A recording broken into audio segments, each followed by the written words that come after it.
My name is Noelle, and this is my best friend, Radar. Radar and I have been together for 2.5 years. Thanks, buddy. And I rescued him from a shelter close to Orlando, Florida. It was actually my girlfriend at the time who picked him out from all of the dogs in the shelter. She was the one that said, "Oh my gosh, if we got him, I would name him Radar." And she noticed him because of his ears. And as soon as he came home, he was pretty much mine. Sorry, Radar. He's getting a little camera shy. Hi. Did you want to say hello to the camera? Do you want to say hi? You want to show them your pretty face? Radar was in the shelter for 2 months whenever we went and saw him for that first time. Now I look at him and I think, how could somebody walk past this face for 2 whole months? And I think a lot of my family and my friends agree that he was waiting for me. He is just the coolest dog in the entire world. And you know, you could be having the worst day and he's right up beside me, and he makes sure that I know that he loves me. We adopted Radar on July 3rd, 2015. And this was after I had lost my dad in May of 2015. And in September of 2013, I had lost my mom. My mom was this ball of energy. She would walk in the room and I feel like everybody just turned to her, and she just had this way of making people feel like they were the most important person in the room. And you know, she had so much love for the people in her life, and she just had this smile that could light up the entire room. And I remember it went all the way up to her eyes, and she had this dimple on her left cheek. And I just remember, you know, since I was really young thinking, my God, my mom is one of the most beautiful women on the entire planet. And she never had any idea. She was so oblivious to the fact that I think a lot of people would give just about anything to look and to be like she was.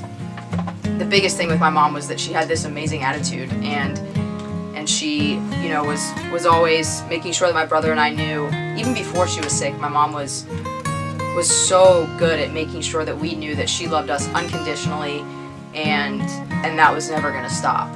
And she had this laugh, and my gosh, you know, her token, I guess, tradition was on your birthday she would call and she would sing to you, but it was really off key, and you know, it was a little over embellished, and I think she eventually started to do that on purpose. But that was probably what people remember most about her. That, and she always had M&Ms. It was her favorite candy, M&Ms. Her diet for a long time consisted of M&Ms and popcorn. My dad's favorite word was the F word. He swore like a sailor. He swore a lot, but he was hysterical, and he was so witty and he was so smart. I remember, you know, we used to play Trivial Pursuit on family vacation, and everybody wanted to be on his team, and if you weren't on his team, then you pretty much knew you were going to lose. But he was also really logical, and he was the person that would just, he would tell it to you like it was, and he would always talk sense into you and make you realize that, you know, you weren't the only person in the world, and that you had to take other people's feelings and thoughts into consideration. Everybody in his life, I think, genuinely knew that he loved them, and he did a really good job of showing people that he appreciated them, and my mom did too. And he was just, you know, he was my hero. They both were. But to me, you know, I looked up to him, and I was definitely a daddy's girl. My brother was a mama's boy, I would say. But yeah, he was something special. They both were. I remember thinking that the closest type of love you can get to that, at least that I received from my parents, was through the unconditional love of a dog. I want to say starting in January of 2012, my mom started experiencing some issues with her memory. She had started to forget simple things like, you know, how to get from one place to another, and directions, and whether or not she'd already asked us a question. And so she went to a doctor, and the doctor told her that she was stressed and she was getting older, and she just needed to see a counselor for her stress. So I remember my dad, who my parents had been divorced for 15 years at the time. I remember my dad calling me and telling me that my mom had gotten lost going from her house to the counseling appointment. And she had called my dad and said, I don't know where I am. And somehow he had talked her back to getting her home, or to the appointment. She eventually went and she got an MRI. And on July 26th, 2012, we found out that my mom had a brain tumor.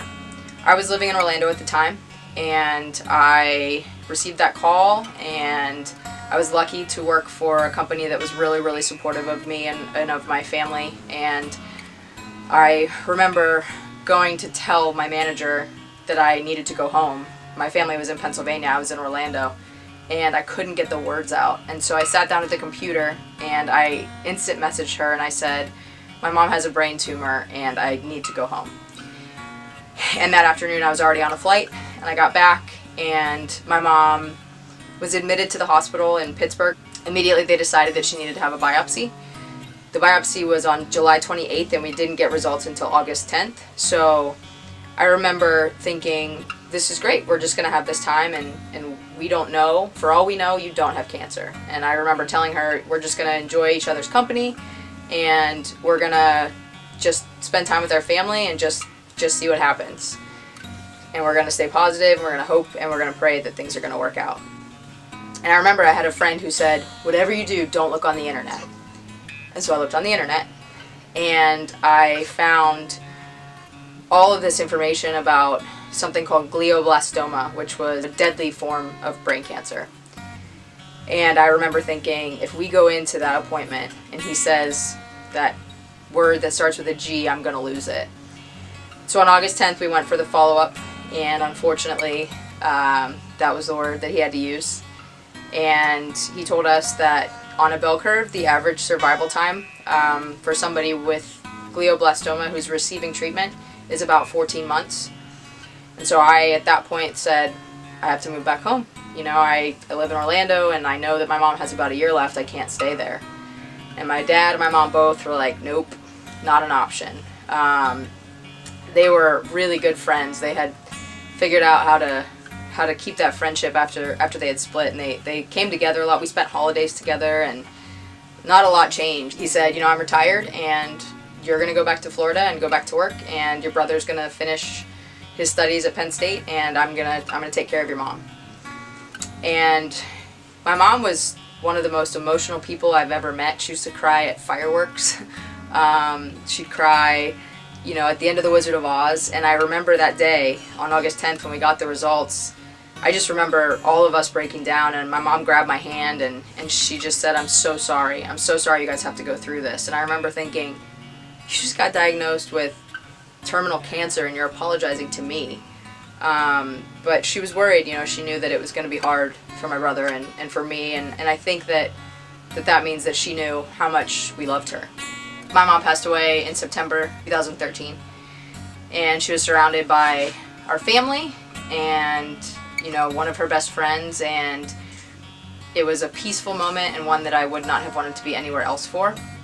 And I remember my dad at the bottom of the bed, right after my mom had passed away, looking at me and my brother and saying, you know, I always loved your mom. Losing my parents was always a fear that I had, and one that truthfully was one of the reasons that I moved to Florida. My life was so tightly wound around theirs, and I was so close with them that I knew that when something would happen to them, I didn't know how I would carry on. So I decided I needed to stretch out beyond, you know, my hometown and my home state of Pennsylvania, and so I moved to Florida in 2008. My brother and I both really worried about my dad, but he always said, oh, I'm fine, I'll be fine. And I got a call in May of 2015 from a neighbor saying that she had put him on an ambulance and that he was having trouble breathing, and within 24 hours my dad had passed away as well.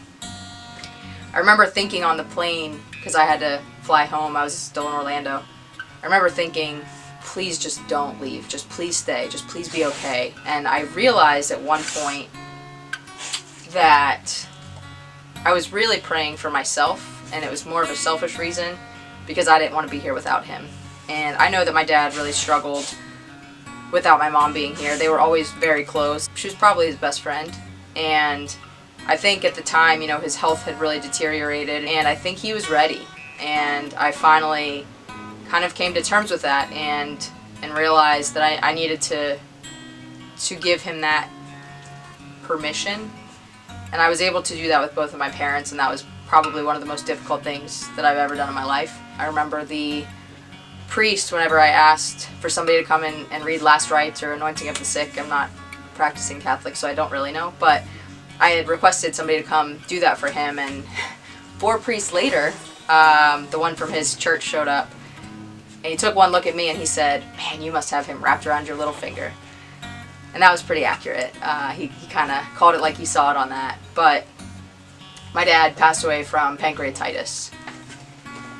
And I remember thinking when I was little that I didn't know how people survived losing their parents, because I was so close with mine and I loved them so much.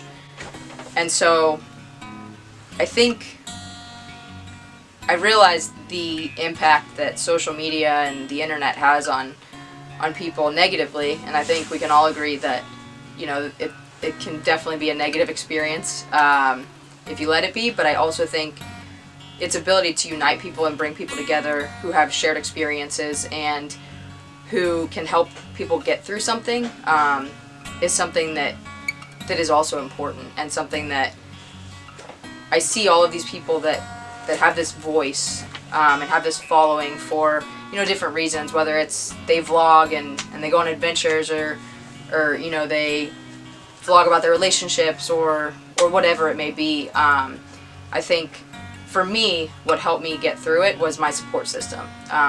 Radar was one, but also my family and my friends, and I think it's really important to show people that it is possible to get through something like this, and that I think we can unite over our similarities, whether it's the exact same type of loss, whether it's somebody lost one parent or somebody lost both parents, or neither, or you're trying to help somebody else that's lost somebody. I blogged through my mom being sick just to keep people up to date, and it became really therapeutic for me.